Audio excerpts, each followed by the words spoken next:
మాజీ మంత్రి విడుదల రజనీ మాట్లాడుతున్నారు. ఇప్పుడు ఆ లైవ్ చూద్దాం. ఇందులో పట్ల జగన్మోహన్ రెడ్డి గారు ఇచ్చినటువంటి వివరణతో వారు కూడా అవన్నీ విని వారు కూడా చాలా సానుకూలంగా స్పందించారు.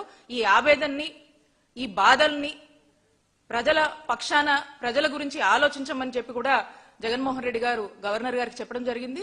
మరి వారు కూడా ఒక బాధ్యత గల వ్యక్తిగా అర్థం చేసుకున్నారని చెప్పి మేము భావిస్తా ఉన్నాము.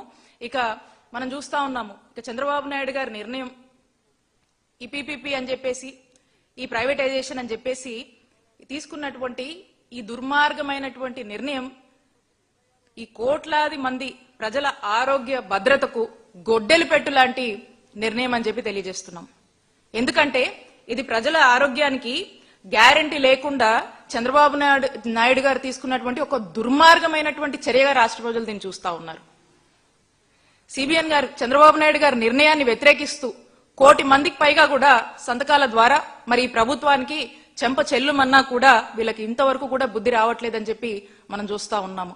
మరి రాష్ట్రంలో ప్రతి పౌరుడు కూడా స్వచ్ఛంద సంస్థలు కావచ్చు, ప్రజాస్వామ్య వాదులు కావచ్చు, అందరూ కూడా ఈ నిర్ణయాన్ని తప్పుపడుతున్నా వీళ్ళకి ఎందుకు ఎక్కట్లేదో, ఎందుకు అర్థం కావట్లేదో మనం చూస్తా ఉన్నాం. ఇప్పటికైనా కూడా ఆయన భేషజాలాలు వదిలేసుకొని ఇక ఈ యొక్క మెడికల్ కాలేజ్ ప్రైవేటైజేషన్ నిర్ణయాన్ని వెనక్కు తీసుకుంటే బాగుంటుంది అని చెప్పేసి మేమంతా కూడా డిమాండ్ చేస్తా ఉన్నాము.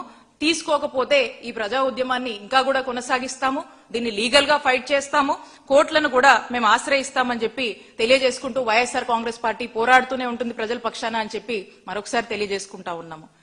అకార్డింగ్ టు ఆర్టికల్ 21 మనకు తెలుసు, మన కాన్స్టిట్యూషన్ లో ప్రతి పౌరుడు కూడా విద్య, వైద్యం అనేది ఇట్స్ అ ఫండమెంటల్ రైట్.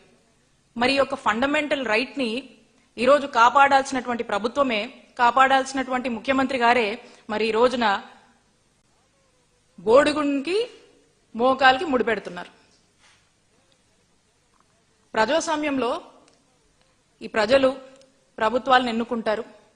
ఎన్నుకొని అధికారంలోకి వచ్చినటువంటి ఈ పాలకులంతా కూడా ప్రజల యొక్క కనీస అవసరాలు విద్య, వైద్యం, లా అండ్ ఆర్డర్ మెయింటైన్ చేయడం, ఇవన్నీ కూడా మినిమం బేసిక్ థింగ్స్ ఈ ప్రభుత్వం కాపాడాల్సినవి.